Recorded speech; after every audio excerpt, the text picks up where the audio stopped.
ただーん。よいしょ。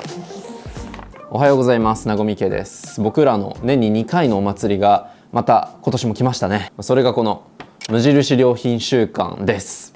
待ってました。無印良品の、無地パスポートの会員になっていると、ネットストアとか実店舗での買い物が、基本的に 10% オフになるという特別期間になっていて、最近は春と秋にそれぞれ1回ずつ行うっていうのがなんかこう通例になってきています。なんだかんだ僕も毎年このタイミングで、実店舗にこう足を運んだりしてみています。本当に僕はこの無印良動画とかでもいろいろと喋っていたら、新製品の展示会にもねお呼びいただくようになって本当にありがとうございます。ということで今回は実際に僕が無印良品で長きにわたって愛用しているものとか、今回の無印良品週間で購入したアイテムたちを全部で30個ほどご紹介していきたいと思います。ぜひ皆さんの買い物の参考になればと思いつつ、ただ買いすぎは禁物なのでちゃんと欲しいものを見極めて買いましょうね。もし迷ったらぜひコメント欄とかで質問とか相談をしてください。ということで行ってみましょう。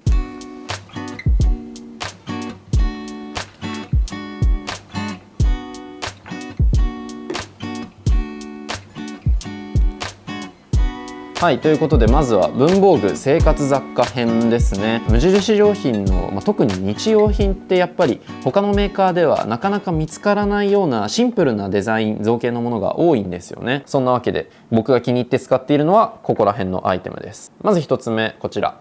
切り離せるメモ方眼黒、2サイズあるんですが僕は 80×148mm という大きめのサイズの方を選びました。大きめと言いつつこんな感じで、手のひらサイズのアイテムになってます。中はパッと方眼のメモになっています。でここにミシン目が入っているのでしっかりと綺麗に切り離すことができます。こういった小さなメモってもう本当に多用途に使えるので、ぜひね一つは常駐しておいてほしいなと思ったりしますが、僕が主に使うのはその日のタスクを整理したりする場面ですね。タスク管理とか、基本デジタルのメモで僕やってるんですが、その日にやらなきゃいけないことだけをこっちに書き出して一個ずつこう消していくっていう方が僕やらなきゃいけないことに集中できるし、シンプルにこの一つ一つ消していくって作業が楽しいですよね。そういった使い方もありだし、ちょっとしたねメモを書き殴るみたいな使い方にも結構便利です。フルブラックでシンプルな見た目なのでなかなか気に入ったデザインになってます。ということで切り離せるメモでした。続いてこちらですね。じゃじゃーん。実は同じ商品です。ミシン目入り結束テープと言います。よろしくお願いします。これこんな感じでパーッと開くんですが、いわゆるこうベリベリマジックテープとかよく言うような製品の類でくっつけてメリメリメリっと剥がせるようなテープになってますね。僕はよくの余ったケーブルとかを束ねるためにこのテープ使うんですが、僕本当に気に入ってるのがこれテープメリメリっとやってミシン目が実はこれところどころ入っているんですよ。なので手で綺麗に切れるんですよ。あれおー、こんな感じ。断面は少々毛羽立ってますが、許容範囲でしょう。わざわざハサミ用意しなくてもいいし、かなり簡単に切ることができるというのがとても気に入っております。これがホワイトで、こっちがオレンジですね。正直僕はほぼほぼホワイトを使ってしまっていて、オレンジは全然今のところ用途がないんですが、持ち物にはこういったオレンジの差し色の方が合いそうですね。これもまたあったらいいなっていうのを本当に叶えてくれるようなアイテムなので、一家に一台常駐してみてもいかがでしょうか。続いてこちらです。これ結構僕が無印良品のアイテムの中でも特に気に入っている製品なんですが、爪切りです。スチール製の爪切りになっていて、結構ね持つとずしりと重いです。本当に構造としてはシンプルで、本当に回転させてこんな感じでこれで使えるようになりますと。もうかなりシンプルな爪切りなんですが、シンプルがゆえに機能だけに特化させたこのデザイン、金属をそのまま削り出して組み合わせたみたいな工業製品としての美しさをすごく感じるんですよね。いや、このフルシルバーの見た目めちゃくちゃかっこよくないですか。もちろんここはヤスリ付きですね。面白い機能があるとかではない分、本当に見た目というか機能そのものに魅力を感じるようなスチール製の爪切りになります。ダーン。クリアケアオールインワンジェルです。1年前くらい去年にパッケージがリニューアルされてまたこうシンプルな見た目になって僕は結構気に入ってるんですけど、でこのオールインワンジェル、美容液、化粧水、乳液の役割が全部1本になったというようなジェルで、シャワー浴びたり顔洗った直後にもうこれ1個塗るだけで顔の保湿が完了しますよというアイテムになってます。もう1回本当に1分ぐらいで済んじゃうっていうこのオールインワンジェルの手軽さに気づいてしまうと、もう普通の化粧水とか使う気にならなくなりますよ。めんどくさくなっちゃいます。で僕は家ではこういった大型のものを使っていて、銭湯とかサウナに出かけることも多いので、出かけ先のお風呂上がりでも使えるようにこうちっちゃいボトルに入れて持ち運んだりもしています。なので常に僕はこのジェルによって乾燥から守られているということなんですね。ということで続いてはインテリア、ファッション系、生活雑貨系のアイテムです。パッと見てどれが無印のアイテムでしょう。正解はこちら。そう、最近購入した結構大きなものの一つがこの床のラグなんですよ。いぐさラグ、僕は 180cm×180cm のものを購入しました。どうですかこれ、部屋の雰囲気がまたガラッと変わるんじゃないでしょうか。実家を思い出す懐かしさがありますよね。おばあちゃん家の床はこんな感じで引いてあったなみたいな、いわゆる日本的な雰囲気のあるこうラグをね敷けたので、よりこう部屋に温かみが増したなというふうに思ってます。裸足でも気持ちいいんですよ。いいですね、いいですね、いいですね。夏にはより涼しげな雰囲気を出せるんじゃないかなと思ってます。フローリングの上に敷くとやっぱりどうしても実家感とかがあるので、僕の家は今床が全体的にモルタル調になっている分、この冷たさと暖かさの共存っていうのがねすごくいいバランスになってるんじゃないかなと思ってます。洋室の中に1個これを置くだけでだいぶね雰囲気が変わるんじゃないかなと思います。でそんないぐさのラグ、僕はラグにとどまらずですね、こういったこんな感じでスリッパでも導入してしまっています。ラグと同じ素材のいぐさのスリッパ、そしてこちらマライグサのスリッパになります。畳っぽいイメージのこのいぐさと竹かごみたいな雰囲気のあるこのマライグサ、だいぶ面持ちが変わってきますよね。触り心地とか結構好みあると思うので、ぜひ店頭とかで触ってほしいなと思うんですが、夏場とかちょっと濡れた足とか、ちょっと外出て汗ばんだ足を裸足でここに通すだけで本当に気持ちいいんですよ。まさに畳の上とかを歩いているような感覚に、このスリッパだけでなれます。もうマライグサに関しては1年前に購入したものなのでだいぶ汚れてしまってますね。一方で最近購入したのがこちらのいぐさの方ですね。このブラックとグリーンのツートンのカラーがすごく気に入ってます。他にもカラーバリエーションあるのでぜひチェックしてみてください。ちょっとしたこう自然素材ならではのクッション性みたいなのにね結構病みつきになると思います。ぜひぜひ。こっちはこうよし。でお次はこちらです。はい。なんやこのバケツと思われるかもしれないんですが、こちらスツールです。ポリプロピレンのシリーズになるんですが、ライトグレーでこのニュートラルな見た目がいろんな部屋にマッチするかなと思います。3000円2000円ながら本当に使いやすいスツールになってますね。で、バケツっぽい見た目通り中はこんな感じでいろいろ収納できます。僕はカメラ系の機材を入れてますね。こんな感じで三脚とかね。ここの持ち手はちゃんとこう回転するので、こうやって適宜持ち運んで部屋の中に置いて居場所を作ったりしています。かなり丈夫で、しかもちょっと中央部がへこんでいるんですよね。なのでここにお尻がしっかりフィットしてプラスチック製ながら長く座っていても本当に疲れにくくなっています。特にやっぱり一人暮らしの人とかにおすすめですね。もちろん普段は椅子一つでいいんだけど2つ3つ念のため用意しときたいじゃないですか。そういう時のためにこういうスツールって部屋の中でちゃんと機能性を有しながらも来客があった時にも対応できるっていう点ですごくおすすめです。もう一個買い足してもいいですね。確かにそんぐらい気に入ってます。これはもう定番品なんですけど、靴下を履こうと思います。無印良品の靴下は、足なり直角シリーズが本当に定番というか有名製品だと思います。ここの足に合わせて直角に縫われているので、しっかりと足にフィットしてずり落ちたりしにくいというような製品ですね。僕も靴下は無印良品しか今持ってないんですけど、見せるには恥ずかしいぐらいに使い込んだ感があるので、口頭とね写真だけでこんな感じで、説明は以上にしたいんですが、これもやっぱ隠れた名品というか使いやすいアイテムだなと思います。そしたら最後こちらですね。インテリア系のアイテム、最後はこのフレグランスになります。オイルディフューザーですね。常にこう置いておいて部屋の中にこう香りを充満させることができるというようなアイテムなんですが、去年のタイミングでこのガラスのボトルのデザインが変わりまして、光沢のあるガラスになったので安っぽさがなく高級感のあるような雰囲気になったなと思ってます。今回詰め替えを買ってきました。それがこちら、はい、インテリアフレグランスオイル、僕はウッディを購入しました。ディフューザーあるあるだと思うのが、こう詰め替え用が特にない場合、本当にこのガラスのディフューザーを毎回購入しなきゃいけないんですよね。毎回この値段払うのかっていう感覚とか、なんかこうちょっと無駄なもの買ってるな、環境に悪いな感もちょっと心を痛めるじゃないですか。それが無印良品に関しては一昨年かなくらいから、この詰め替え用のリフィルを別で出してくれたことによってお得に長く使い続けられるようになったなというふうに思います。ちょっとじゃあ詰め替えましょう。これこぼすとね結構めんどくさいので注意です。こぼれた。最悪こぼれた。またゴミを増やしてしまった。ただこれで詰め替えが完了したので、また長きにわたってこのフレグランスが使えるんじゃないでしょうか。いい匂いいい匂いいい匂い。大小2サイズあるし、香りも5、6パターンくらいあるのかな。で期間限定の香りっていうのも結構発売されているので、ぜひ店頭でね実際に嗅ぎながらチェックしてみるのがおすすめです。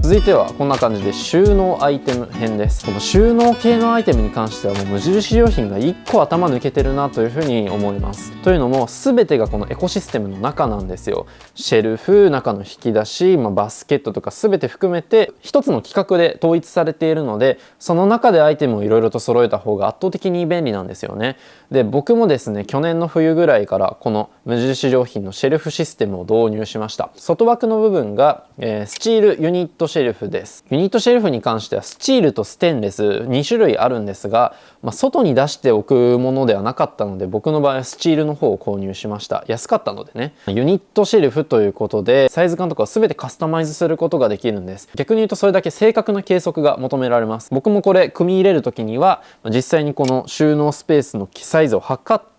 で何を入れたいのかっていうのを綿密に計画立ててからこれを購入しました。今後何かね収納するものが変わってきたりだとか、家を引っ越してサイズが変わったりみたいな時にも比較的対応しやすいのがこのユニットシェルフなのかなと思ってます。このユニットシェルフの中には結構いろんな種類のものを収納してるんですが、まずここのメインの引き出しの部分ですね。これポリプロピレンの引き出しのシリーズです。で中には下着類とか、あとはここは使ってないガジェットとかですかね、 DIY 系のアイテムとか旅行用のアイテムとかね、ちゃんと分類分けすることによって無駄なものを買わないし、どこにあるかをすぐに把握できるという風になってます。ここのサイズのぴったり加減も最高ですよね。でこっちに置いているのがポリプロピレンのバケツのシリーズです。あんまり普段出し入れしないものを置いてます。例えば今だと夏服とか、あとは僕走るのでそういうランニング系の格好、レースの時とかにしか着ないようなものとかね、これもいいですね。よいしょ。はい、こちらはポリプロピレンのファイルボックスになってます。これもまたスツールに合わせて買い足したりしました。普段あんまり出し入れしない事務系の書類とか、家を借りるだけでもめっちゃ書類発生するじゃないですか。そういうのを全部蓄えておいたりとかね、シンプルにまとめるのにすごく便利に使っております。ちなみにこのクローゼットの中いろいろ置いてて、本とかもそうだし、ロボット掃除機も入れてるし、3D プリンターも入れてます。かなり物多いんですが、それでも比較的すっきりしているというか、物の出し入れはしやすいです。僕の場合シェルフを全部これアイテム揃えるのに多分5万円ぐらいかかったんですけど、これ無印良品週間に買えば5000円くらいカットできるということで、大型家具を買う時には節約幅が大きくなるので、この無印良品週間の中で購入するの結構おすすめになりますね。よいしょ。でちなみにですが、この洗濯かごも無印良品のアイテムです。ステンレスのワイヤーバスケットですね。いやタグずっとついてるわ。2022年の6月購入って書いてありますね。ずっとタグ外してなかったな。洗濯する前のものをここに入れてますね。ここからこの下の洗濯機にポーンと入れるように使ってます。変に汚れが溜まったり匂いが溜まったりっていうのも嫌なので、こんな感じのワイヤー式のものにしていて、比較的ね中で通気性が良くなるようにはしてます。効果は未知数ですが結構利便性高く使ってますね。そうだ忘れてたんですが、このケーブルボックス、これもかなりおすすめです。スチール製のアイテムなんですが、中に電源タップとかを収納することができるようになっています。下側はこんな感じで穴が開いているので排熱性能も十分ですし、上、あと横、こここからケーブルを通すことができるようになっているので、いろんなものへの充電の、ステーション的な感覚で机の上に置いてもいいし、床に置いてもいいし、使うことができるアイテムです。こんな感じで蓋が開きます。スチール製なので結構しっかりしてるし、インテリアとして置いておいても安っぽさがないんですよね。デスク周りの充電系のアイテムとか、あとはテレビの周辺ですね、そこら辺で使うのがおすすめになったりします。単体で動画作ったりもしてるので、ぜひそちらも見てみてください。一見ね、忘れてた最近の僕の動画でちらほらと登場してる盆栽ですね。これ沖縄で購入してきた盆栽で、こっちは、盆栽教室で作った常盤満作のものですね。こういった植物って基本外で管理しなきゃいけないので、どうにかベランダに置き場所を作りたいなと思って最近購入したのがこの無印良品のステンレスのシェルフになります。中でも外でも使えるっていう名前の通りで、腐食とかにかなり強くなってるってところで、雨とか雪にもね耐えられるようになっています。こういった屋外用のシェルフって別に無印良品以外でも売ってるし、なんならそっちの方がリーズナブルだったりするんですが、見た目がね、どうにもある程度やっぱ見た目がいいもの買いたいなと思って行き着いたのが結局無印良品だったんですよね。それこそ水をあげる時とかに、下がこれ完全にワイヤーになってるので、水をしっかり下に落としてくれるんですよね。変にシェルフの上で溜まったりしないので、そういった点も非常に使いやすいなと思ってます。こんな感じで水やってると下から多分垂れてくるんですよね。ほらこんな感じ、垂れてくるぐらいまで水をしっかりあげて、で余計なものはちゃんと排水してくれて、棚に溜まったりもしないっていうのがねすごく便利です。屋外で、盆栽に限らずガーデニングをしている方とかにもおすすめできるもので、サイズもバリエーション豊富なので、ぜひぜひに合ったものを検討してみてください。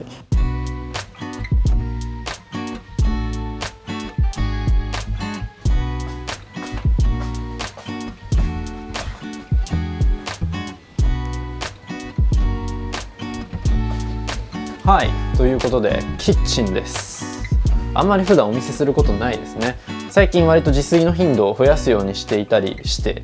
結構ね調理系のアイテムも使っているんですが、ここにずらーっと並んでますよね。これほぼ無印なんです。タタタタタタタタっと、ほとんど無印。ここら辺はやっぱりおすすめのアイテム多いですね。例えばまずはこちらです。シリコーン調理用スプーンというアイテムになります。本当に使いやすいのでぜひ手に入れてほしいなと思うんですが、これ単体で炒める、すくう、盛り付けるみたいなアクションが全部できるんですよ。この絶妙な深さ、これがお玉とかと違って多用途に使える理由で、鍋の中でこうやって炒めるのももちろんなんですが、ちょっとすりつぶしたりだとか切ったりみたいな作業の時にも、浅くてこの断面がしっかりとあるこのスプーンがかなり役に立ちます。シリコーン製ということで、ここ先端が柔らかくなっているんですね。これが鍋にもしっかりとフィットして余すことなくすくうことができるっていう点でもものすごく僕は気に入ってます。これは1個買っとくべきですね。続いてこちらお玉ですね。これは正直普通のお玉です。さっきのものは割と浅いので、すくうっていう用途に特化したいスープとかはこういうものを使ってます。であとはこれか。これも便利です。本当にこちら、キッチンバサミになるんですが、普通に切る用途では使えて、あとこんな感じで外せるんですよ。なんか汚れたものとかを切った後にもすごく水洗いがしやすい、この間の部分に汚れが溜まったりしにくいっていうのがめちゃくちゃ大きなメリットです。これ簡単に外せて、よいしょ、はい、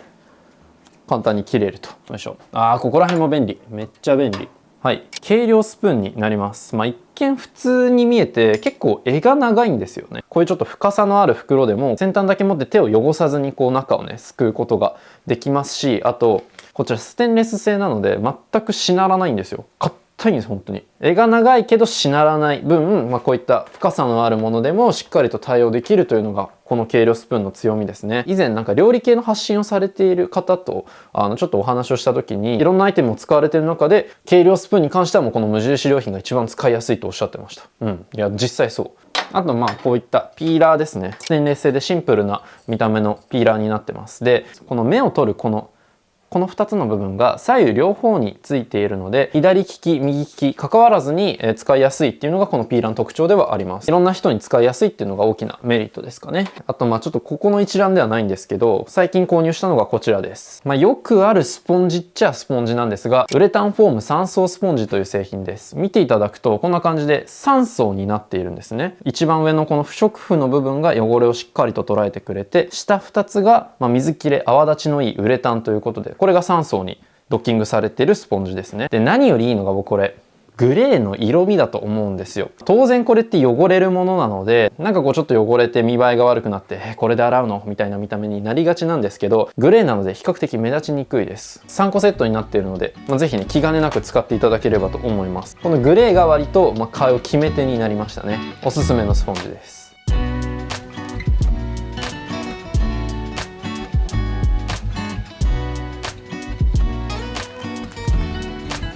さて最後は、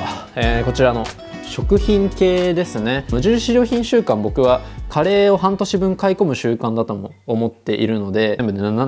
部で7つ買ってきたという感じになります。こっちの4つが、今まで買ったことあるやつをリピートで、こっちの3つが新しいものにチャレンジというような、分類ですね。食べてみたいけど何から手出せばいいかわからないという方いらっしゃると思います。そんな方にはまずこの3つがおすすめですね。キーマ、牛すじ、グリーンカレー。無印カレーの美味しさを最初に体験するには一番ちょうどいいカレー類だと思っています。特に僕はやっぱりグリーンカレーがおすすめで、なかなかグリーンカレーって家で食べる機会ないし、なんなら外でもあんまないですよね。お店とかのグリーンカレーと比べてもかなりこれ美味しい方だと思ってます。で、これ辛さ5段階中5なんですよね。なんですが、辛いの苦手な方に向けても辛くないグリーンカレーっていうのが発売されてます。この無印の誰も取りこぼさないようなこの姿勢、もう僕は大好きです。ぜひね、このグリーンカレーもしくは辛くないグリーンカレー、無印良品のカレー気になってる方は、いろんなカレーと一緒に合わせて購入してみてほしいなと思います。プレーンなものでいくとやっぱりここら辺ですかね。僕はキーマカレーと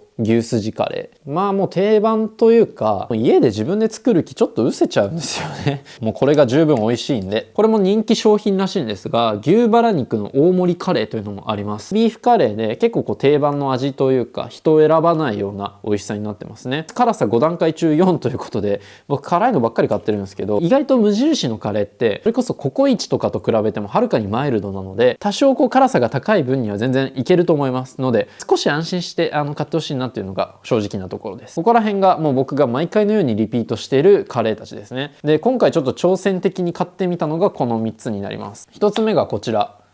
サグチキンですね。というかね、僕これ一回買ったことある気もするんですけど、インド料理屋さんのカレーとかでよくあるほうれん草カレーみたいなのあるじゃないですか。あのイメージなのかなというふうに思っています。で、こちら焙煎スパイスのゴロリ牛肉カレー、スパイスっていう文字に惹かれて購入してしまいました。クミンやフェネグリークなどのスパイスを焙煎して香りを立たせました。あともう一つこれ、ブラウンマサラです。これはね、確か新製品発表会で僕一口と試食させていただいたんですが、本当にエビの旨味がぎっしり詰まっていて、カレーと言いつつあんまりカレーっぽくないというか、ガーリックとエビの香りがすごくふんだんに香ってきたなという、かなり美味しかった記憶のあるカレーです。で、ちょっとカレーの話は一旦これまでにして、あとここら辺のバームクーヘン系もね、無印良品といえば人気だと思います。今回僕が購入したのは、塩パン風バーム、そして小倉トースト風バームです。で、これらも今回僕は年末に行った新製品発表会で試食させていただいたものになるんですが、めちゃくちゃ美味しかった。本当に。これ別に塩パンだったし、これ小倉トーストでしたね。どちらもバターが香るすごく美味しいバームクーヘンになってて、ちなみにこの2つ、みんなで作るバームシリーズから生まれましたということで、要は無印ファンの方々の声で企画されたバームクーヘンらしいんですよね。なんかそこら辺の無印オタク感もちょっと僕は気になっていて、購入してしまったという感じです。最後、こちら。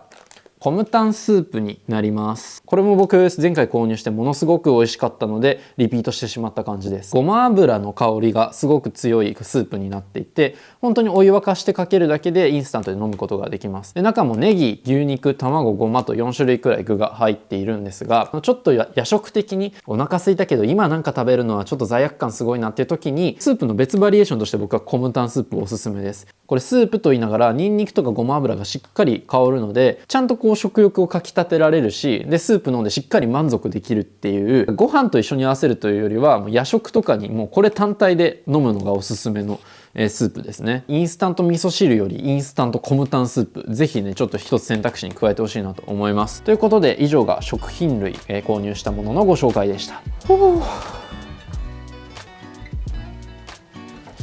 喋った。